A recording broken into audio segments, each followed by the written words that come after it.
Let's Talk in English, kursi radiofonik I gjuhës angleze. Let's talk in English. Të flasim anglisht çdo ditë duke ndjekur programin Let's Talk in English në orën 14 në Radio Emanuel. Thanks for taking the time to learn English here with us. I know learning a new language can be hard work, but we believe in you. Situata plot humor, argëtim dhe informacion vi në familjet tuaja përmes programit Let's Talk in English. Mësojmë rreth teknologjisë, artit, kulturës dhe fushave të ndryshme të jetës, duke ndjekur këtë kurs radiofonik të gjuhës angleze. Let's talk in English. 10 minutes every day. That's the way. Let's talk in English. Rikthehemi në studio miq me njëherë mbas hapësirës së parë muzikore që startonte programin Muzik Plus në ditën e sotme dhe në këtë moment jam me Klausin dhe Klean. Klaus, drejtori I CFN Akademi, Klea studente por dhe pjesë e stafit. Përshëndetje, mirë se keni erdhur. Përshëndetje. Përshëndetje edhe nga mua Kela dhe të gjithë dëgjuesit e Radio Emanuel, gjithmonë kënaqësi dhe shumë emocion kur jam e ftuar këtu tek ju. Edhe për mua është shumë kënaqësi që ju jeni të gatshëm për të qenë jo vetëm 1-2 persona, por shumë më tepër nga stafi juaj, pse jo për të prezantuar gjithçka që është duke ndodhur momentalisht në CFN Albania dhe përtej saj CFN Akademi.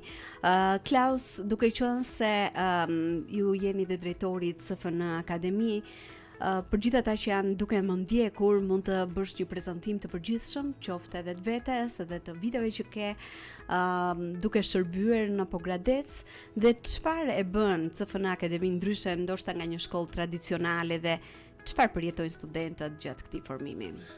Mirë, jam Klaus Hofman, tani kam mbushur 14 vjet në Shqipëri, bashkë me gruan time edhe familjen tim. Ata që na bëjmë ndryshe si shkollë është së pari fokusin tonë nuk është vetëm fokusin akademike. Ka të bëjmë me formimin e karakterit e njerëzve, edhe pajisjen me jo vetëm me njohuri biblike ose teologjike, por edhe me aftësi për të shërbyer në çdo fushë, jo vetëm në kish, por në komunitet, në familje, në punë, për të aplikuar besimin në praktik, në jetën e përditshme. Programin ton nuk është limituar tek ata të rinjt. Edhe pse kemi shumë të rinj që përfshin në shkollë, edhe kemi. Edhe kjo është një lajm I mirë, që po, kemi edhe ata në moshën e tretë që marrin pjesë në shkollë. Tani kemi njerëz edhe mbi 70 vjet që janë student. Cili ka qenë personi, domethënë në moshë më të madhe që ka frekuentuar akademinë? Tani kemi një çift që kanë qenë pastorë, por edhe tani marrim edhe me shumë pajisje me ne sheftete Lidiana, që janë ata që janë pjesë e shkollës. Kemi edhe një çift tjetër që janë në moshën pak më lartë se unë, që marrin pjesë në shkollë. Më trego pak si ka qenë CFN Akademi për gjatë këtij viti. Jemi thuajse në përfundim të jemi afër fund e vitit shkollor, tani kemi fundjavën tjetër, kemi edhe një lënd, pastaj kemi një pushim për kohën e baharit, edhe përfundojmë zyrtarisht vitin shkollor me udhëtim që kemi planifikuar për Rom. Ne do të flasim më vonë, po. Po ka qenë mirë, kishim edhe folës nga vendet e ndryshme brenda edhe jashtë Shqipërisë. Ka qenë shumë mirë. Këtë vit kanë qenë rreth 50 studentë aktiv në këtë vit shkollor. Disa që janë çdo muaj, disa që janë afër fundit e rrugës me ne, që pak a shumë kanë përfituar kredite për të diplomuar. Kemi edhe disa studentë, me 8 studentët kemi që na ndjekin online në Zoom. Pra, është një ndërthurje midis studentëve fizik aty në klasë. Po. Ata janë pjesë edhe brenda klasës, kemi ata online me kamera, edhe kur ata kanë pyetje, mund të bëjmë pyetje direkt. Që do të thotë dhe një student që jeton diku jashtë mund ta janë nga diaspora shqiptarëve. Në vendet e ndryshme kemi një në Sloveni, një në Francë, disa në Gjermani, kemi edhe kemi edhe një person në Kosovë. Pra janë shpërndar në vendet e ndryshme. Por edhe këtë është diçka veçantë për shkollën tonë, që ka mundësi edhe njerëz që janë jashtë që mund të përfshihen në klasë. Edhe mësimin tonë është edhe kur janë njerëz të huaj që vinë për mësim, për me përkthim për shqiptarët, por ne mendojmë edhe në ardhmen ne mund të bëjmë edhe më shumë edhe për të hapur shkollën edhe për njerëz që vinë nga jashtë ose që marrin pjesë nga jashtë, jo vetëm shqiptarë, por edhe ndoshta të huaj. Do të ishte shumë interesante, se ka treguar disa interes, veçanërisht në Maqedoni tani kemi dëgjuar nga disa që kanë shumë dëshirë të bashkohen me ne. Patjetër do t'ju shërbente shumë edhe do të ishte një eksperiencë shumë e veçantë si për ju si staf, por besoj edhe për ata që mund ta frekuentojnë akademinë. Klea, duhet të ndalem pak tek ty në këtë momente, je njëkohësisht studente, pjesë e stafit, si është ta përjetosh akademinë në të dyja këto role? Çfarë do të thotë kjo për ty personalisht? Po, atëherë unë mundohem që të dyja roleve të qëndroj korrekte, dhe është e veçantë pasi nga njëra anë ti je pjesë e organizimit dhe nga njëra anë, nga ana tjetër pastaj ti ke hapësirën dhe kohën për të mësuar edhe për të formuar teologjikisht. Si antar të stafit, duhet që të paktën të kesh baza teologjike dhe më falni, pra të formohesh në teologji dhe të kesh të paktën një vit akademik të plotësuar. Dëshira ime ka qenë dhe kisha vendosur dhe më parë që unë do të vazhdoja studimet e mia në shkollën e Biblës, kështu që kjo situatë më erdhi shumë e favorshme. Angazhimi im në CFN Academy ka të bëjë me shërbesin e adhurimit kryesisht, është një nga detyrat që mua më është besuar dhe unë e bëj me shumë dëshirë dhe kënaqësi. Gjithashtu përveç të angazhimit që është një nga të preferuarit e mi, kam dhe detyra tjera organizative, detyra tjera që lidhen me mbajtjen e momenteve kyçe për arkiv, ose edhe për shërbesën ndaj mësuesve të cilët ne i kemi aty për t'u siguruar që atyre nuk i mungon diçka dhe kanë çdo gjë që i nevojitet, qoftë edhe me përkthimin.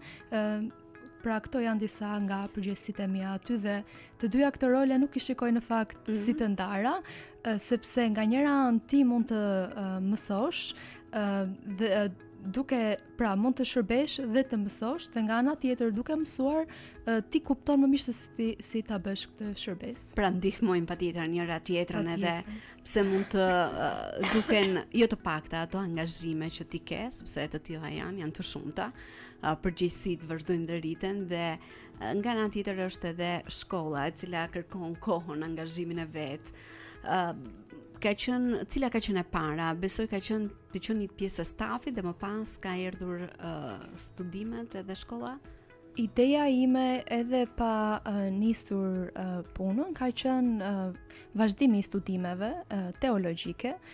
Normalisht është mirë që kur je i përfshirë në një shërbesë të kesh edhe një formim teologjik të tillë. Kështu që puna ka ardhur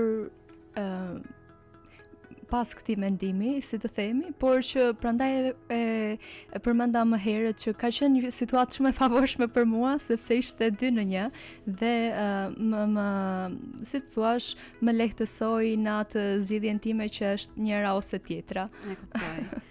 Cilit kanë qenë persona që të kanë mbështetur më tepër?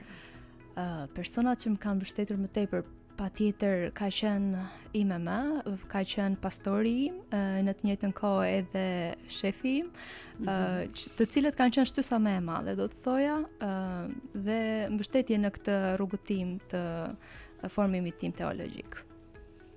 Më vjen mirë që ti ke gjetur favor edhe Perëndia të ka bekuar mbi të gjithat, ka dhënë favor dhe hir për t'i realizuar më së miri të dyja dhe për të marrë më të mirën prej të dyjave që ti je duke realizuar. Klaus, le të ndalemi pak më gjatë tek akademia. Për gjithë ata që janë duke na ndjekur edhe ndoshta nuk kanë një informacion të detajuar, si funksionon akademia gjatë vitit, çfarë studentët mësojnë aty dhe si ndërtohet, pse jo, formimi i tyre shpirtëror dhe shumë e rëndësishme kjo edhe në aspektin praktik. Mënyra si është ndërtuar shkollën është me ideja që njerëz nuk shkëputen nga puna, nga familja, nga shërbesa nëse kanë përgjësi atje, por ne bëjmë një herë në muaj, një klasë premte shtuna, pra mbas ditë premte deri mbas ditë shtuna, që njerëz mund të vinë pa atë shkëputje e gjërave të tjera. Një vit shkollor përfshin 10 lëndë, çdo lëndë ka mund të fitosh deri 4 kredite. 4 kredite. Që përfshin të duhet të jesh të 2 ditë prezent plus një detyrë shtëpie ose një provim, diçka shtesë pas lëndës për të plotësuar. Gjithashtu edhe me kosto është shumë e lirë për këtë lloj shkolle. Është 28.000 lekë të reja për një vit shkollor, që përfshin jo vetëm mësimet, por edhe fjetje për ata që vinë nga jashtë Pogadecit ose rrethin Pogadecit. Gjithashtu 3 vakte që kemi darka, mëngjes edhe dreka. Pra studentët aty kalojnë, jo vetëm mësojnë patjetër, por kalojnë dhe një kohë të mirë me njëri tjetrin, një kohë. Edhe në mbrëmje, edhe gjatë kohës së verave. Patjetër. Po, e vakteve që ne kemi kohë miqësie, së bashku kohë për të bashkë biseduar, edhe kur njerëz kanë pyetje, mund të kemi kohë së bashku për të diskutuar. Që nuk është kohë në klasë tamam, por kohë së bashku vlen shumë. Është shumë e rëndësishme, ndryshe nga ato shkollat e tjera që ne jemi mësuar, shkojmë, ndjekim një orë leksioni, 2 edhe pastaj vazhdojmë me ritmin e ditës. Jo vetëm që përfitojmë në aspektin shpirtëror, por shumë e rëndësishme dhe koha që kalojmë aty. Krijon një lloj komuniteti së bashku. Po, jam e sigurt që gjithë personat që kanë frekuentuar akademinë kanë krijuar lidhje të ngushta me njëri tjetrin dhe janë bërë pjesë e një komuniteti që edhe pasi kanë përfunduar ato miqësitë, lidhjet mes tyre kanë mbetur. Po në aspektin praktik, si realizohet e gjitha? Në kuptimin që studentët marrin leksione dhe mësojnë mbi teologjinë, por si mund të themi e vendosin atë në praktik? Ata gjëra që janë si detyrë shtëpie, janë për të ndihmuar ata për të vendosur me thellë atë që mësonin në klasë. Edhe lëndet nuk janë, siç kam thënë më përpara, nuk janë vetëm mbi gjatë teologjike ose biblike, por këtë është baza për gjitha. Por ka të bëjë edhe me aftësi të ndryshme për punën e përditshme. Për shembull, atë lëndën e fundit që kemi bërë ka qenë rreth kompetencë ndër kombëtar, ose ti them që si ne mund të përballemi me kultura të ndryshme. Shumë e rëndësishme, sidomos dhe në kohën në cilën jetojmë. Po, edhe këtë është në çdo aspekte në jetës, është diçka që na ndihmon për të lidhur më mirë me njerëz që janë edhe nga prejardhje të ndryshme. Me kultura të ndryshme. Edhe patjetër ka edhe një bazë biblike për këtë, sepse Bibla tregon shumë shembuj për këtë lloj gjërat. Qoftë nga Danieli, qoftë nga edhe në kishën e hershme ku ishin hebrejnë nga një vend edhe hebrejnë nga të huaj që kanë bashkuar në një kishë, si të përballemi me ndryshime kulturore.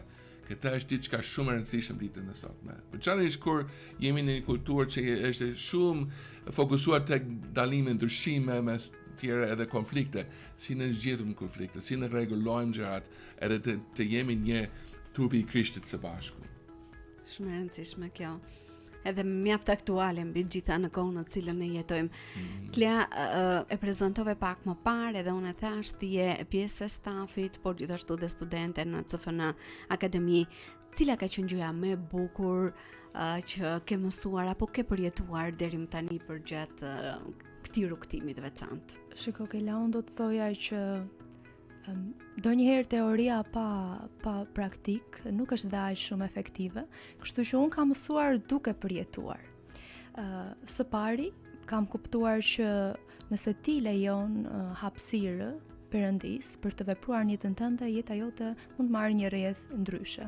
Dhe tek CFN-ja, tek Krishti për kombet, gjithmonë është konsideruar si një vend transformimi, si një vend riformimi, si një vend ku ti nëse i lejon Zotit të veproj në jetën tënde, ai mund të veproj fuqishëm dhe mund të t'japi një jetë e re, mund të t'japi një thirrje të re, një qëllim për jetën tënde. Ndërsa për sa i përket eksperiencave, unë do të thoja që gjithmonë eksperiencat më të veçanta do të mbesin ato momentet gjatë adhurimit, momentet në klasë kur mësuesit kanë folur për diçka dhe ti prekesh sepse është shumë aktuale me përditshmërinë tënde, pikërisht ajo që po flitet dhe thua, ok, tani unë po mësoj se si ta menaxhoj këtë pjesë të përditshmërisë time.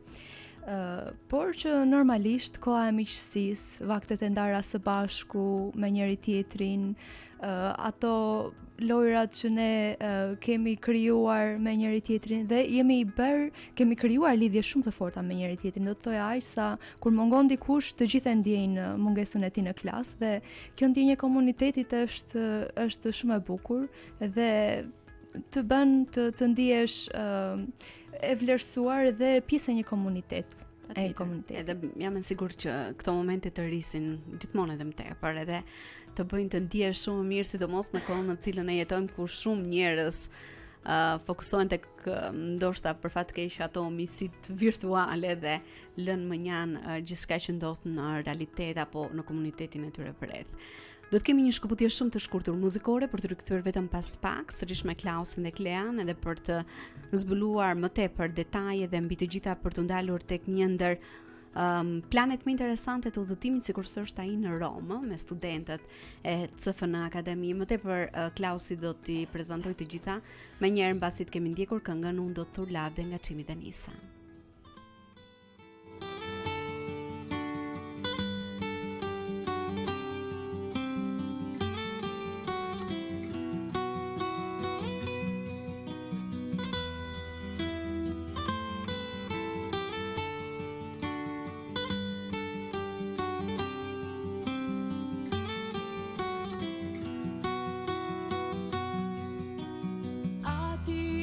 Tani e ndjej si mund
Do të thu lavde ishte kënga që na rikthen në studion e programit Muzik Plus. Vazhdoi të jem në një bisedë shumë të veçantë në ditën e sotme. Në këtë moment e me Klausin, drejtori i CFN Akademi dhe Klea, studente por dhe pjesë stafit. Dhe pak më parë Klausi ka bërë një prezantim të përgjithshëm të CFN Akademi, edhe duke prezantuar më tepër detaje se si ajo funksionon, por di gjithashtu që gjatë këtij viti keni pasur mësues nga vende të ndryshme. Sa e rëndësishme është kjo eksperiencë për studentët, por edhe për ju si staf?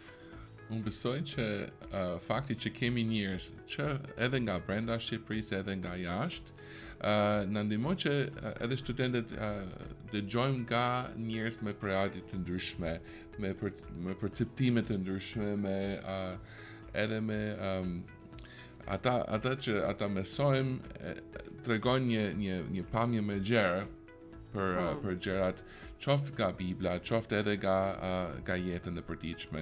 Besoj që është mirë që ata dëgjojnë nga njerëz të ndryshme gjatë kësaj vitin shkollor. Normalisht nuk kemi më shumë se një lend për secilin nga mësuesit brenda një vit shkollor. Mund të ndodhë që dikush ka edhe një lend tjetër të bëjë vitin tjetër, por brenda një vit normalisht janë 10 mësues të ndryshme. Po. 10 lëndë në vit, 10 mësues. Patjetër secili prej tyre sjell eksperiencën e vet, sjell kulturën e vet, edhe perceptimin sikurse ti e prezantove të ti. Klea, në fakt dua të të pyes patjetër në rolin tënd si studente, si ka ndikuar CFN Akademi në marrëdhënien tënde me Zotin dhe me njerëzit përreth? Siç e përmenda edhe pak më parë, që Krishti përkombet, CFN Akademia është vendi i ndryshimit, i transformimit, i riformimit, vendi ku ti mund të marrësh një thirrje, mund të zbulosh thirrjen tënde ose mund të marrësh një thirrje të re.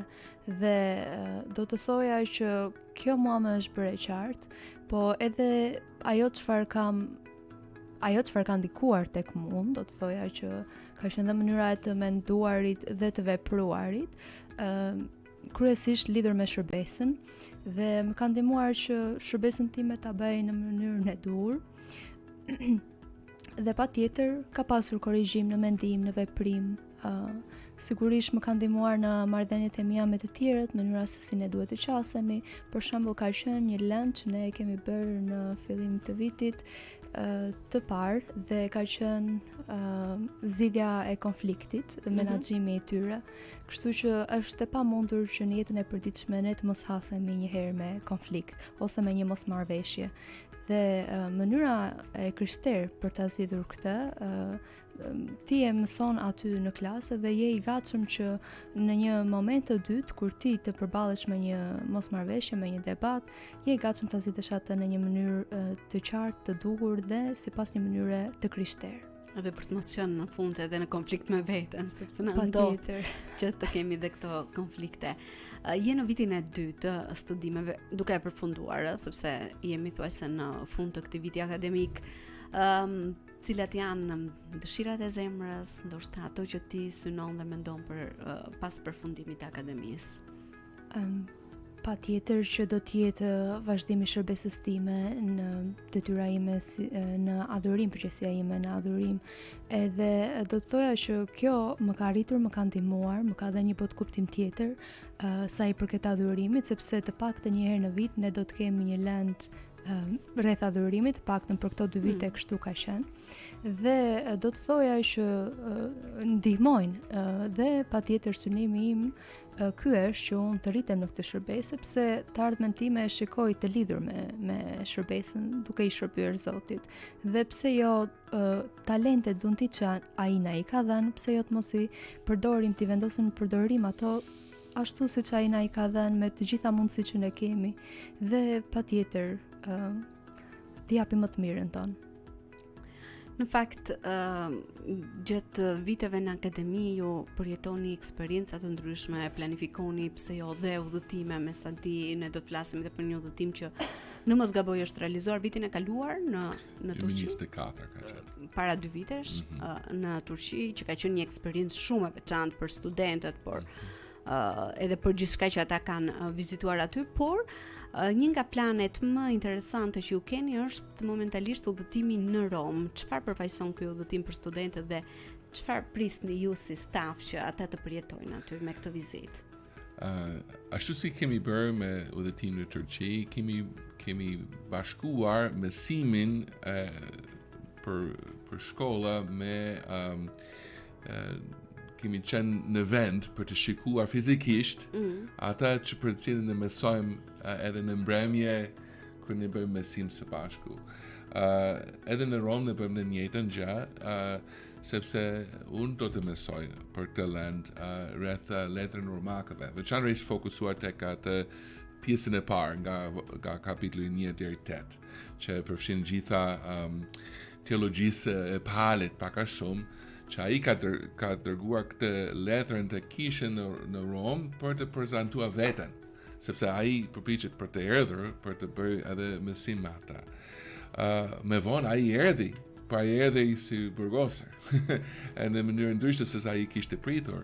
Edhe kur ne jemi në Rom, plani është që ndoshta 3-4 ditë përfshin gjithë udhëtimin, të bëjmë vizita ndryshme tek vendet të veçanta në Rom që lidhen me histori kishës, me ku ka qenë pali i burgosër për shembull, ose edhe vendin kur ai ka folur për Zotin atje.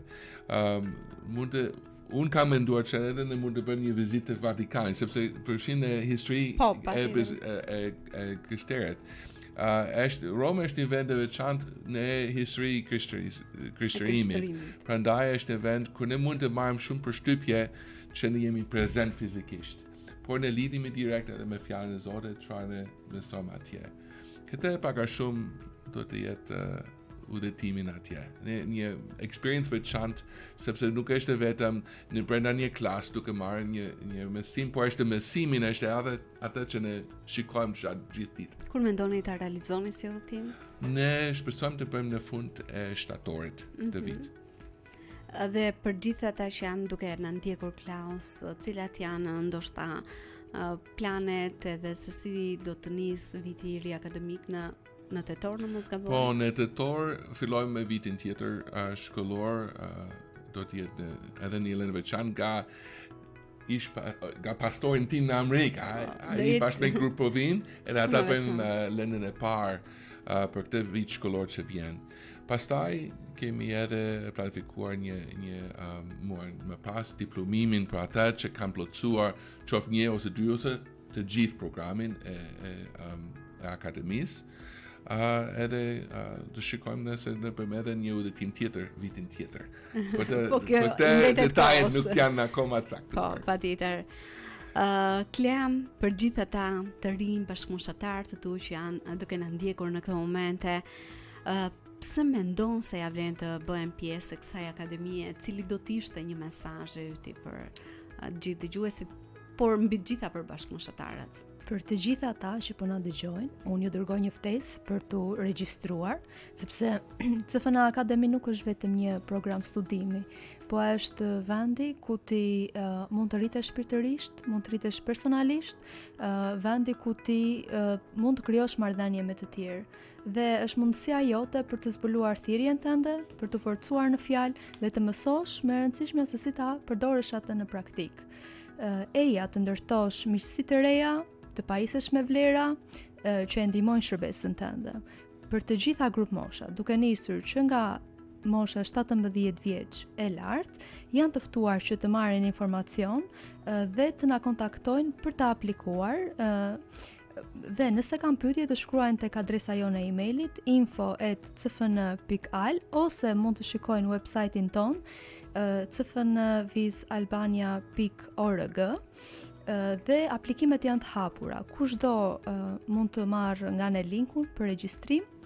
Na presin shumë surpriza këtë vit, sepse syllabusi është drejt përfundimit dhe më lejoni që të them, unë kam pasur mundësinë të njoh disa nga mësuesit që do të jenë këtë vit, janë të përgatitur me eksperjenca të shumta, kështu që është një mundësi për të mos u humbur. Gjithashtu ne po planifikojmë dhe ose po mendohet për një udhëtim tjetër misione në një vend shumë special, Kështu që ju nxis të gjithë ata që janë të interesuar për të marrë formularin, për të interesuar edhe pse jo për të dhënë aplikimet e tyre pranesh. Edhe mbi të gjitha nuk kanë për të humbur nga puna, nga angazhimet, nga shërbesat, sepse kjo është më e rëndësishme. Ndoshta shumë njerëz tepen edhe për këtë fakt që shikon nuk mund t'ia dalë për shkak të kohës dhe angazhimeve, por që sikurse ju e prezantuat, takimet edhe leksionet mbajnë ditën e premte, edhe të shtunën, dhe që kështu njerëzit patjetër mund të gjejnë gjithkohën e mundshme. Dhe diçka të fundit, Klaus, një mesazh yti për gjithë ata që janë duke na ndjekur. Çfarë do të thoje për dëgjuesit tanë? Qoftë edhe si drejtues edhe drejtori i CFN Akademi. Mos mendo që koha ka kaluar për mundësi për të bërë një shkollë bible. Është hapur për të gjitha, edhe pavarësisht moshën, pavarësisht përjetime e jetës, është një mundësi që ju mund të marrim për ju, për vetveten, edhe ja vlen për të bërë. Pavarësisht që je angazhuar shumë në një fushë në kishën ose jo, këtë vlen për jetën, vlen për familjen, vlen për punën, bëje këtë shkollë. Unë ju falenderoj vërtet shumë, Klaus edhe Klea, për gjithçka që ndat në këto momente. Ishte kënaqësi të bashkëbisedonim së bashku. Mos u largoni miq, sepse vetëm pas pak, mbas hapësirës muzikore, unë do të jem në një tjetër bisedë shumë të veçantë me Donikën dhe Benin për zbuluar më tepër prej tyre dhe nga gjithçka që ata janë duke realizuar, por në këto momente ju ftoj të ndiqni këngën Unë dorëzohem, kënduar nga Gloria Nure.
dorëzohet, dua të njoh më shumë, dua të njoh më shumë,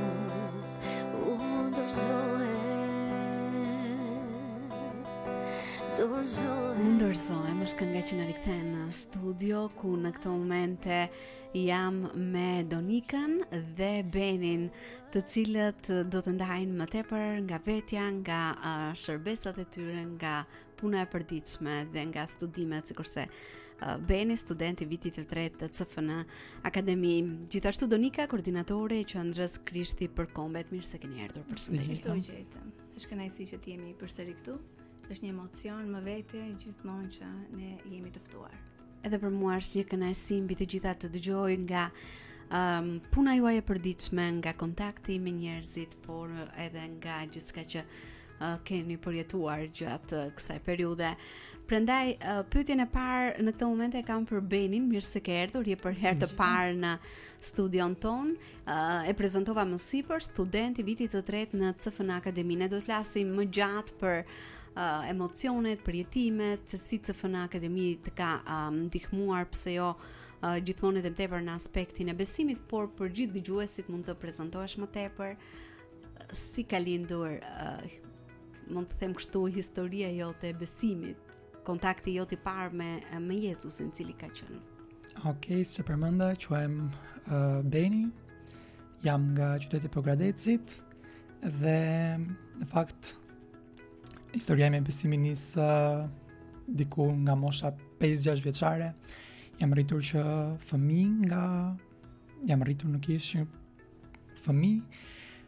Vitet e para kam shkuar si fëmijët, gjithmonë për të marrë ato dhuratat në fund të vitit për Krishtlindje. Dhe më pas disa vitesh që kam shkuar, kam kuptuar që ka dhe shërbesa në kishte të tjera, ku kam filluar të ndjek edhe shërbesat e fëmijëve fillimisht. Më pas jam larguar për le të themi një sezon vere nga kisha dhe jam kthyer përsëri në të njëjtën kishë, në të kishën dyert e hapura në shtator, dhe që prej atëherë nuk jam larguar më, kam filluar me takimin, jam bërë pjesë e takimit të rinjve dhe më pas gjithashtu kam shërbyer edhe për shërbesën e fëmijëve si një nëndrejtues, edhe më pas aktualisht jam edhe në grupin e adhurimit në bashkësinë tonë. E përmendoj që ke qenë qysh fëmijë, në pjesë e takimeve të fëmijëve në kishë, dhe më pas si një prej drejtuesve, si ka qenë kjo për ty, si ke gjetur veten përballë këtyre dy periudhave? Në fakt si fëmijë ka qenë diçka më e lehtë, ka qenë diçka më argëtuese, sepse të gjithë e dim siç jemi fëmijë, janë ato periudhat më të bukura tona që kalojmë, por kur bëhesh drejtues, aty fillon sfidat e vërteta, fillojnë që me të vërtetë se si do ta drejtoj unë edhe pjesën tjetër, se si do të drejtoj unë edhe fëmijët e tjerë, sepse kuptohet që kam qenë afërsisht një adoleshent kur kam drejtuar edhe takimin e fëmijëve, por patjetër them që gjërat sfiduese të sjellin edhe rritje, edhe është gjëja më e mirë të cilën gjithsecili prej nesh duhet të kaloj. Në gjëra të tilla që ne sfidohemi, ne aty gjejmë atë rritjen tonë.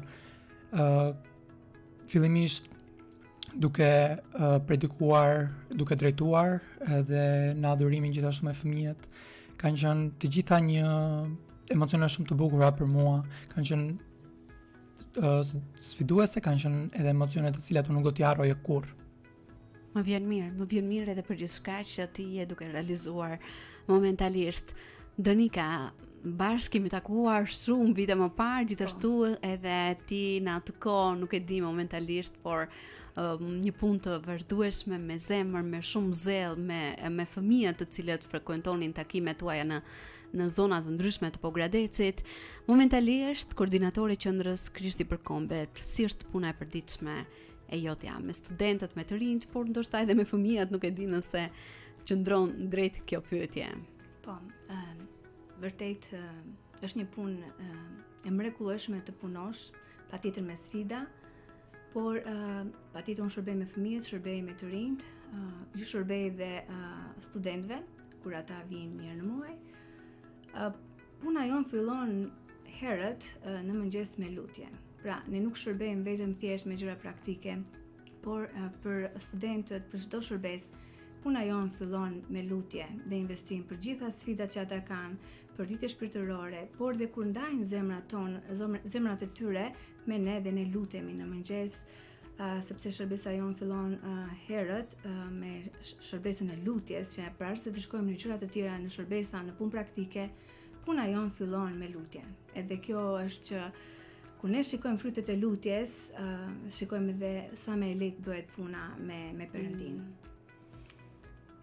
Është vërtet shumë e rëndësishme, por ti ishe duke ndarë këto momente të rëndësishme të ditës dhe po mendoja, por ju si drejtues, si ushqeheni me fjalën e Perëndis, edhe sa e rëndësishme është të jeni në kontakt të vazhdueshëm, qoftë përmes leximit të Biblës, qoftë përmes lutjes, sepse e di që në qendrën tuaj ka shumë të rinj që vijnë, ndoshta persona që kanë sfida nga më të ndryshme dhe aty kërkojnë të hapin zemrën, të ndajnë më tepër nga sfidat e tyre, por është shumë e rëndësishme që edhe ju si staf të jeni gati me armatimin e Perëndis në mënyrë që të motivoni edhe të inkurajoni të tjerët. Është një varg te para Thesalonikësve 5:17 ku thotë, pa pushim bëni lutje. Edhe kjo është arma më e fuqishme, leximi i Biblës dhe lutje. Dhe kjo është si bashkëpunëtore ose si koordinatore që është të kemi një marrëdhënie me Perëndin. Edhe si staf kemi të njëjtën gjë, pra ne na lidh shumë koha e lutjes dhe ndarja e fjalës. Nëse ne nuk do të bëjmë këto si besimtar dhe të ndikim Krishtin, mendoj do të dështonim në një farë mënyre. Kjo është gjëja që ne na mban të fortë, të sigurt, të besojmë Zotit edhe kur kemi sfida, edhe kur kemi probleme, edhe kur nuk jemi mirë me shëndetin. Prandaj ne shikojmë me vizion tek Perëndia, sepse përpara se ne të shërbenim, ai kishte një vizion për ne, ai kishte një pamje për ne, ai na shikonte ne, ai na njeh dhe ai na done. Dhe prandaj ai kishte formuar puzzle-in për ne. Por gjetëm këtë rrugëtim edhe udhëtim sepse ai na deshi i pari.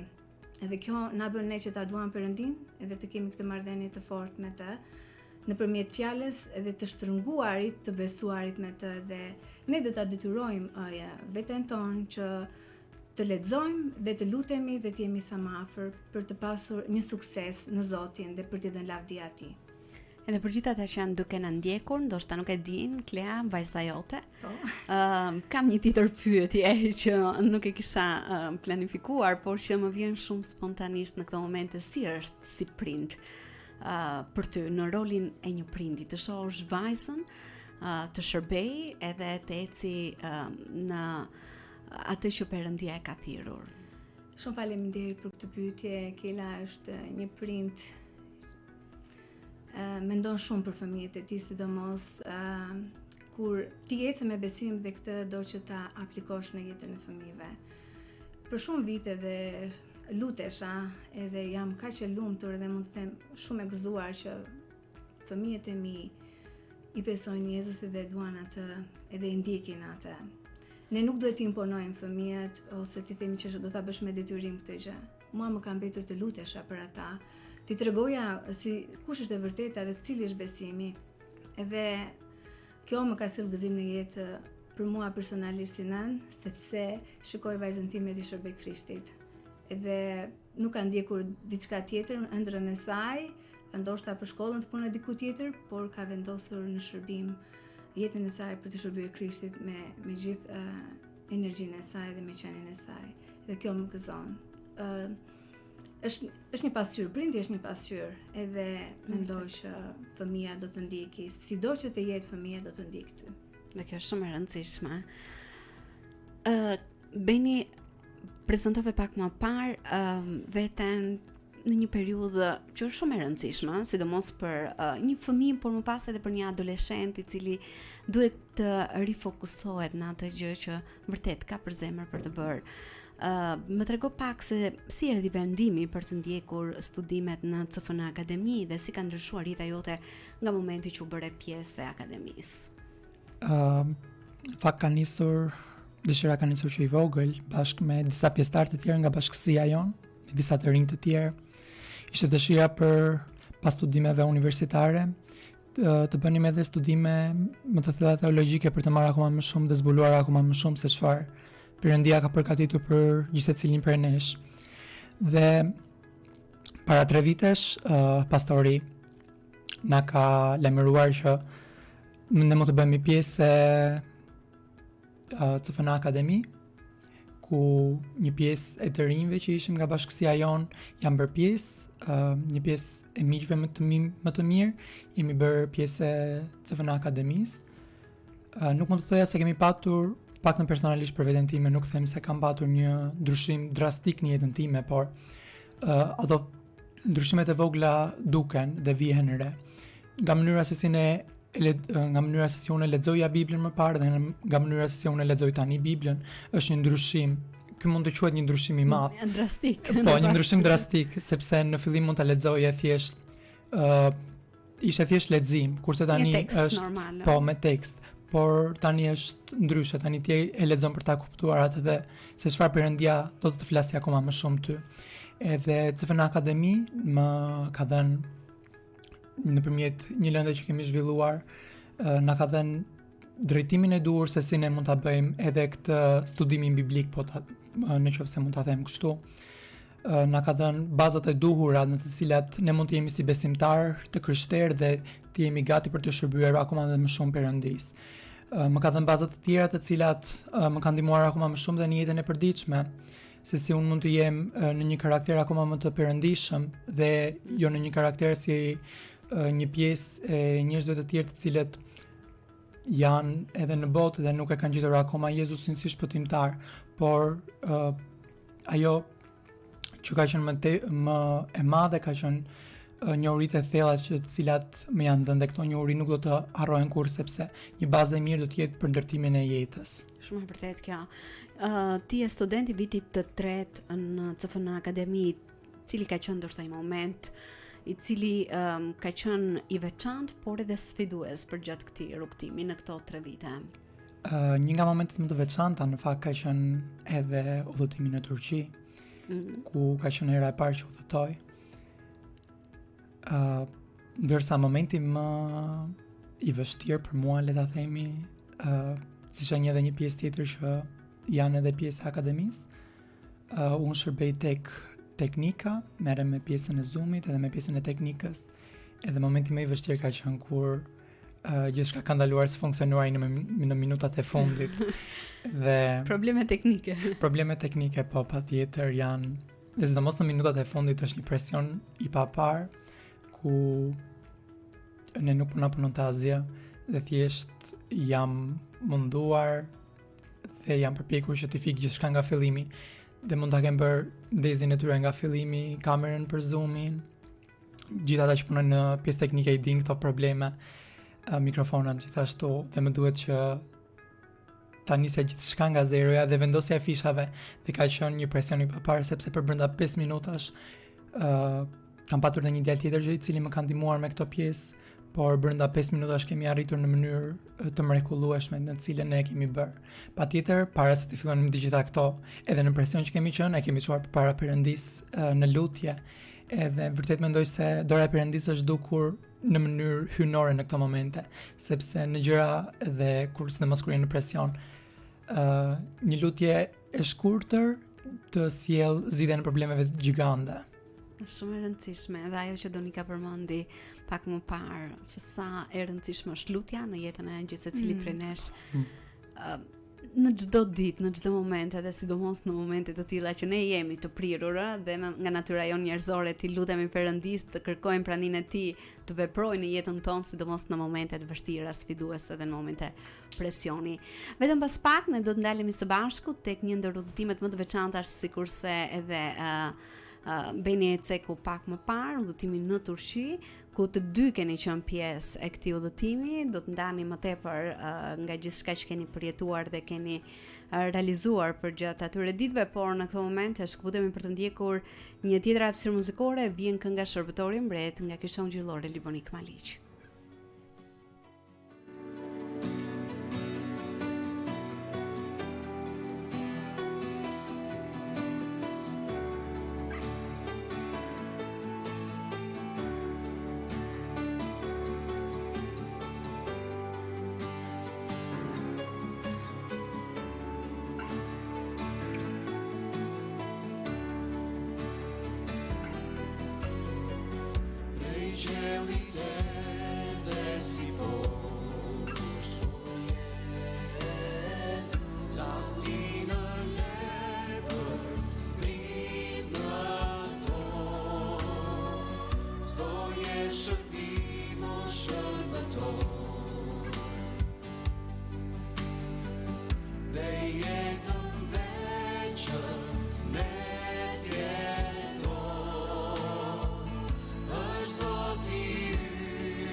Jo qëtua unë qdo ti atë tha, është Zoti ynë, shërbëtori me, ta ndjekim pasajina tret, flim për ti, ati jetën nga si adhuri, shërbëtorin me, plekat të dore dhe pi, plagët tregojnë flijin e ti, duar që hyje shpërndan, gosht femizore, ju dorëzua, është Zoti ynë, shërbëtori me, ta ndjekim pasajina tret, flim për ti, ati jetën nga si adhuri, shërbëtorin me, lalet mësojnë si të shërbej, dhe për të tjerët të mendon, në jetën ton ta bëjmë dhe Krishti ti shërbej për jetë, është Zoti ynë, shërbëtori me, ta ndjekim pasajina tret, flim për ti, ati jetën nga Shërbëtori mbret është kënga që na rikthen në studion e programit Muzik Plus. Për gjithë ju që ndoshta sapo keni hapur radion, jemi së bashku drejt për së drejti në valët e Radio Manuel në programin Muzik Plus. Sot pak më parë kam zhvilluar një bisedë shumë të veçantë me Klausin dhe Klean, por në këtë momente jam duke bashkëbiseduar me Donikën dhe Benin. Donika, koordinatori i qendrës Krishti për Kombet, Beni, studenti vitit të tretë pranë CFN Akademi. E përmendëm Turqinë, por nuk dha më tepër detaje. Ka qenë një ndër udhëtimet e veçanta, pjesë e misionit në Turqi keni qenë të dy dhe Klausi, i cili ishte pak më parë në bisedë me ne.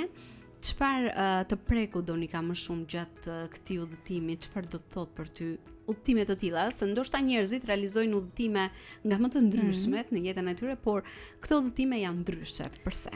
Po, kjo është e vërtet, shumë njerëz mund të bëjnë udhëtime, por mund të harrojnë lehtë. Por ky udhëtim që ne kemi bërë në 7 kishat e zbulesës, do të mbetet një përjetim gjatë gjithë jetës time, edhe do të mbetet vërtet.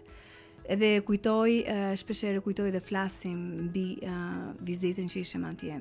Unë në fakt do ta filloja nga udhëtimi që ne kemi bërë me autobus. Nuk ishte thjesht vetëm një udhëtim, edhe thjesht për diçka vetëm thjesht për të argëtuar. Por aty ne dhe si student dhe si staf që ishim, kemi folur dhe duke cilësuar dhe me detaje fjalën e Zotit, duke ndarë shumë gjëra nga ato që kishim mësuar dhe përjetuar. Por kella vërtet kur unë kam vizituar 7 kishat, kam mbetur pa fjalë. Unë e kam përjetuar, sigur unë isha në atë kohë dhe them gjithmonë, dhe kjo do të mbetet si një shenjë në jetën time, kur ne nuk ishim vetëm thjesht për të vizituar dhe për të parë çfarë ishin ato rënoja, por aty menim dhe veçoheshim si grup edhe merrnim mësime, sepse kishim edhe një mësues me vete, pastoren Mondin, dhe ai ishte me ne në atë kohë dhe ai ishte duke dhe na mësuar. Nuk ishte thjesht që po shkonim, po bënim një vizitë, po shikonim ato rënoja dhe thjesht kaq. por kishim dhe një mësues që gjatë mbrëmjeve ne të riqeshim dhe mësonim mbi 7 kishat, mësonim më thellë mbi ato. Kishim dhe një person që ishte i guidës, unë mendoj që atë Perëndia e kishte dërguar posaçërisht për ne. Ne nuk e njinim. Por unë mendoj që si ai tregonte gjatë kohës kur ishim në autobus duke udhëtuar me orë të gjata, ai na tregonte me një ndjenjë shpirtërore, me një prekje të thellë. Unë mendoj që brenda, ndoshta ai mund të ketë bërë shumë vizita edhe ndoshta, por unë mendoj që ai e njinte Jezusin. Mënyra se si na tregonte, na fliste me shumë detaje që unë më përpara vetë nuk i kisha mësuar. Kisha lexuar zbulesën edhe thjesht mendoja që është fjalë dhe është e përjetuar në atë kohë, por jo, ajo është e gjallë te sot. Kur unë kam vizituar kishat, një gjë që ishte për mua edhe mbetet, ne kemi shumë liri për të folur për Jezusin, mblidhemi në shtëpitë tona, në kishë, në bashkësi, në rrugë, jemi shumë të lirë për të ndarë ungjillin, por duke mësuar çfarë kishte ndodhur në atë kohë kur të krishterët përsekutoheshin, ndiqeshin, nuk lejoheshin të flisnin, ata kishin gjetur një mënyrë për të folur me gjuhën e shenjave, duke vizatuar në gur, në mure, në çdo cep, edhe ishte komunikimi dhe mbledhja për ata. Për çfarë? Për ta ruajtur besimin dhe për ta mbajtur gjallë. Edhe në një moment, wow, kam thënë vetes time, sa sakrificë kanë bërë.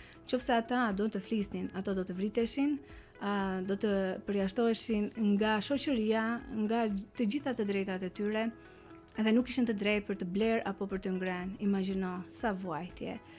Ajo quhej në fakt në thonjza për shkak se ishte ndërtuar me tulla të kuqe dhe kisha e kuqe.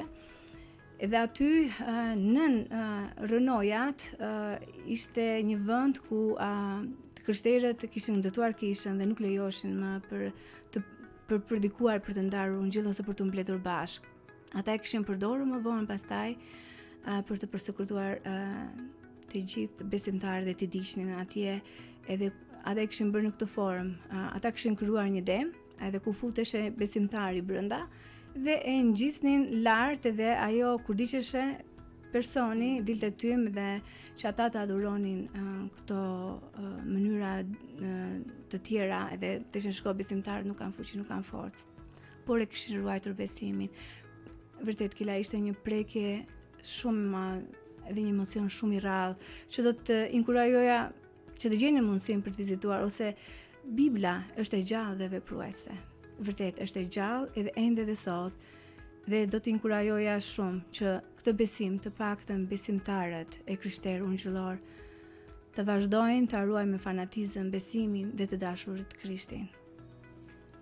Të falenderoj, Donika, ti ndave aq sa mund të ndaje patjetër përmes fjalës, por e di që përjetimet kanë qenë të shumta, emocionet edhe gjithçka që ju si grup keni prekur aty, dhe besoj që është një eksperiencë që vjen një herë në jetë edhe duhet përjetuar si një nga eksperiencat më të bukura që të lë gjurmë në jetën tënde, në atë që ti beson edhe gjithçka tjetër. Prandaj Beni, ti ke qenë pjesë e këtij misioni, këtij udhëtimi, çfarë ndikimi pati kjo eksperiencë në jetën tënde, por edhe në besimin tënd? Atëherë, siç e përmenda edhe më parë, ishte udhëtimi i parë jashtë vendit dhe ka qenë një ndër eksperiencat më të bukura për mua, ku kemi vizituar 7 kishat e zbulesës, në të cilat jo vetëm kemi parë vendit, por kemi zbuluar akoma më shumë edhe se çfarë Bibla flet nëpërmjet fjalës për këto 7 vende. Në fakt, të 7 vendet që kemi vizituar kanë qenë fantastike. Ndërto do përmendja Laodicen, ku edhe Bibla e përmend që ajo ishte një vend i vakur, ku nuk ishte as e nxehtë dhe as e ftohtë, sepse ajo vetë nuk ishte ujë, por i mirë të burimet e saj nga 2 vende të tjera. Dhe patjetër që jemi arritur edhe kemi mësuar akoma më shumë rreth se çfarë na flet zbulesa. Kemi zbuluar se çfarë me të vërtetë do të thotë, sepse kur je në vendet vetë eshe me një sy tjetër atë mënyrën se si ti e lexon Biblën, ti nuk sheh thjesht fjalët, por ti sheh me të vërtetë veprat. Edhe ajo që tha Dona me të vërtetë për atë demin ishte me të vërtet diçka të cilën ta ndërthoron mishin, ta bën kokra siç e themi, sepse të digje dikush i gjallë brenda një vitshi të sjell shumë vuajtje brenda vetes, edhe por me të vërtet ka qenë përveç se këtyre gjërave, ka qenë një eksperiencë e paharrueshme edhe për mua, ka qenë një eksperiencë në të cilën ndoshta mund të vi vetëm një herë në jetë, por ja vlen vërtet fakti që kam marrë pjesë. Edhe gjithë pjesën të cilën e kemi kaluar me njëri tjetrin ka qenë një kohë shumë ndërtuese, një kohë në të cilën përveç se jemi argëtuar kemi zbuluar edhe akoma më shumë. Nuk e di të shkosh në Rom? Planet e mia janë për po, nuk e di akoma se si do funksionoj edhe nga puna. Drejtuesit le të dëgjojnë në këtë rast. Po. Në mënyrë që pse të jetë një tjetër udhëtim shumë i veçantë dhe mjaft interesant sepse dhe aty ka shumë për të mësuar. Një pjesë e rëndësishme Donika e shërbesës suaj janë këshillimi, të bëri dishepull, sa e rëndësishme është që të rinë të kenë dikë që i dëgjon, por edhe i udhëheq. Është shumë e rëndësishme, jo vetëm t'i japësh këshilla edhe disiplinë, por është e rëndësishme që t'i dëgjosh. Një drejtues do të jetë i gatshëm të drejtojë dhe të kuptojë se si janë me të vërtet të rinjt. Në fakt, unë e kam këtë shërbes me të rinj dhe punoj dhe përpiqem shumë edhe lutem shumë për të qenë sa më afër atyre në këtë kohë ku ne jetojmë bota çfarë nuk sjell. Unë jam vërtet mund të them e bekuar me të rinjt që kemi në shërbesën Dyer të hapur. Një nga ata është dhe Beni, pjesë e shërbesës. Të rinjt duan të jesh afër tyre, të kuptosh zemrat e tyre. Jo vetëm thjesht të gëzohesh me gjërat e bukura që bëjnë, por të qash me ta, të gëzosh me ta. Ti kuptosh ata thellë se çfarë janë duke përjetuar, emocionet e tyre, mendimet e tyre, ndoshta gjërat që ata krijojnë për të ardhmen. Unë mundohem të fokusohem edhe të jem sa më afër për çdo njërin prej tyre, marr kohë cilësore me çdo njërin dhe i këshilloj aq sa mundem, edhe unë besoj që një ditë ata do ta kuptojnë edhe më shumë, patjetër që e vlerësojnë edhe këtë kohë, edhe vazhdojnë të jenë mirënjohës së Zotit për këshillat edhe vlerësimet që ata më kanë sjellë pastaj më vonë duke shërbyer me kontributin që ata japin, sepse e shikoj kur ata marrin rolin e drejtimit, jo vetëm unë predikoj ose njerëz që kemi vendosur për të predikuar, për të bërë drejtimin, por dhe vetë ata shërbejnë aty, sepse ne duam të ngrem një brez. Ashtu siç thotë para Timoteu, mos është përfill moshën e tyre të re. Edhe prandaj ne kemi vendosur që t'u japim atyre përgjegjësi, sepse kështu rriten, kështu ndërtohen, sepse nuk duhet vetëm disiplinë të thash këtë nuk duhet të bësh, kjo është e keqe dhe kështu. Do t'i japësh kohën e tyre, lirinë, edhe vi një moment që ata e kuptojnë dhe ndryshon jeta e tyre. Por janë rritur edhe janë forcuar në Zotin. Disa të rinj ne kemi edhe në CFN Akademi, ata studiojnë. Jam i njohur Zotit për jetën e tyre që ata kanë vendosur me dëshirë dhe vullnet, nuk kanë qenë të imponuar nga mua që duhet të vazhdoni, por ata kanë shprehur dëshirën dhe kur kam thënë ndonjëherë, po është ende era, do t'ju japim pak kohë të rriteni. Unë kam dëshirë dhe vullnet për të vazhduar dhe shikoj që janë duke u rritur dhe duke marrë përgjegjësi edhe duke u transformuar në jetën e tyre. Shumë rëndësishme të jesh pranë tyre për t'i udhëzuar dhe për drejtuar për një jetë më të mirë në Zotin. Shumë e rëndësishme dhe besoja me sigurt që është një bekim të shohësh se si këta të rinj shërbejnë, marrin edhe role të ndryshme dhe përgjegjësi të ndryshme.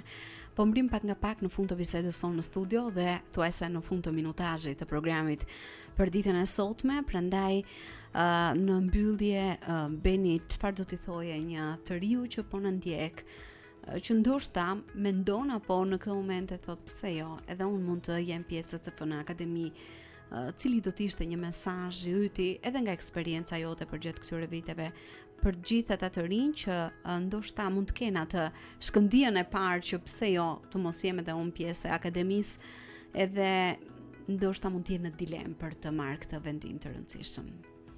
do t'i thoja gjithsecilit në qoftë se ato shkëndijat e para janë vazhdo ta ndjekësh, sepse Perëndia me të vërtet i ka vendosur brenda teje ato shkëndija të cilat do të vazhdojnë dhe të rriten akoma më shumë tek ty.